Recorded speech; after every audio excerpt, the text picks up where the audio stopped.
Hello friends, तो देखिए इसी क्वेश्चन सीरीज से एनबीएचएम 2024 में ये क्वेश्चन पूछा गया था। हमें यहाँ पे बहुत सारे रियल नंबर्स आर फाइंड करने हैं, ठीक है। Such that this series converges. यहाँ पे सीरीज की जनरल टर्म क्या गिवन है, a n is equal to n to the power r plus one minus n to the power r का अंडर रूट, ठीक है। ये यहाँ पे इसकी सीरीज की जनरल टर्म गिवन है। देखिए काफी इजी क्वेश्चन है, यहाँ पे आपको कुछ नहीं करना। सिंपली अगर इस टाइप के क्वेश्चन आपने करे हुए पहले, ठीक है, यहाँ पे एक सिंपल सी ट्रिक होती है कि जब भी इस टाइप के अंडर रूट में जो ये इस टाइप का अगर जनरल टर्म है आपके पास, ठीक है, न्यूमरेटर में यहाँ पे जैसे कॉम्प्लेक्स ये टर्म गिवन है, ठीक है, अंडर रूट में n to the power r plus one minus under root n to the power r, ठीक है। आपने जब नोट्स में भी पढ़ा होगा, जब आपने सीक्वेंस सीरीज पढ़ी होगी, तब भी हम इस टाइप के सीक्वेंस का काफी एग्जांपल्स प्रूव करते हैं, ठीक है।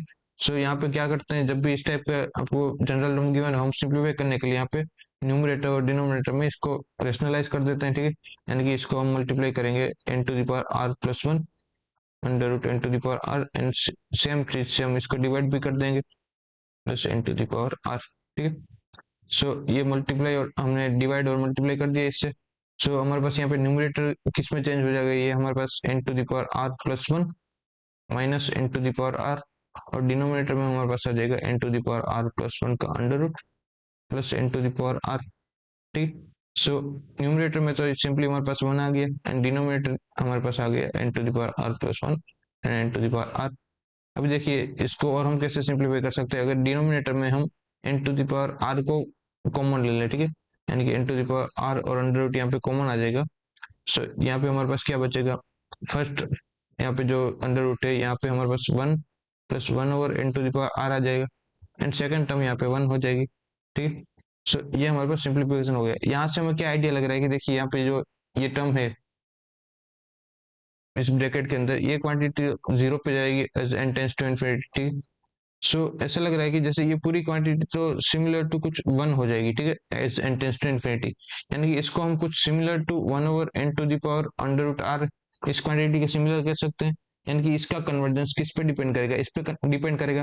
बट ऐसे हम हवा में तो बात नहीं कर सकते, ठीक है। यहाँ पे हम मैथमेटिक्स में हमें क्या करना पड़ेगा, प्रूव करना पड़ेगा ये सीरीज और इस सीरीज का यहाँ पे कन्वर्जेंस सेम रहेगा। सो उसके लिए हमारे पास क्या आ जाता है, यहाँ पे लिमिट कंपेरिजन टेस्ट होता है, ठीक है, लिमिट कंपेरिजन टेस्ट। वो क्या कहता है कि अगर हमारे पास दो सीरीज है या तो दो सीक्वेंस है, समेशन ए एन और समेशन बी एन, ठीक है, और यहाँ पे लिमिट ए एन और बी एन ये कुछ भी एल है स्ट्रिक्टली ग्रेटर देन जीरो, मतलब ये जीरो के इक्वल नहीं है, नॉट इक्वल टू जीरो। अगर हमारे पास ए एन और बी एन की लिमिट एल गिवन है जो not equal to zero, then this both series behave alike, ठीक है। बिहेव अलाइक का मतलब क्या है कि अगर कोई भी एक सीरीज कन्वर्जेंट होगी तो दूसरी सीरीज भी कन्वर्जेंट होगी, ठीक है, और कोई भी एक सीरीज डाइवर्जेंट है तो दूसरी सीरीज भी डाइवर्जेंट होगी। यहाँ पे हमें वही फाइंड करना है कि बहुत सारे आर फाइंड करने सच दैट कि ये सीरीज कन्वर्जेंट हो जाए। सो देखिए अगर हम ए एन को तो जो हमें यहाँ पे गिवन है इसी को कंसिडर कर रहे हैं, one plus one over to the power r का under root plus one, and b n को हम कंसिडर करें हमारे n to the power r by two, ठीक है। देन हमें क्या करना है, बस लिमिट फाइंड करनी है a N over B N. सो ये क्वांटिटी देखिए यहाँ पे दोनों में कैंसिल हो जाएगी, ए एन और बी एन में हम सिर्फ ये फ्रैक्शन बचेगा, ठीक है। सो इसको अगर हम लिखे यहाँ पे क्या आ जाएगा, limit n tends to infinity one over one plus n to the power r plus one और इसका अंडर, ठीक है। और यहाँ पे ये क्वांटिटी हमारे पास यहाँ पे जीरो पे जाएगी as n tends to infinity, और डिनोमिनेटर में और न्यूमरेटर में दोनों ही हमारे पास वन बचेगा। सो इसकी लिमिट क्या आ जाएगी, वन आ जाएगी, और जो कि जीरो के इक्वल नहीं है। यानी कि हमारे पास इस रिजल्ट से हम क्या कह पाएंगे कि ये दोनों ही सीरीज इक्वली बिहेव करेगी। यानी कि जब बी एन कन्वर्जेंट होगी, b n series b n ये क्या हो जाएगी, summation n to the power r by to.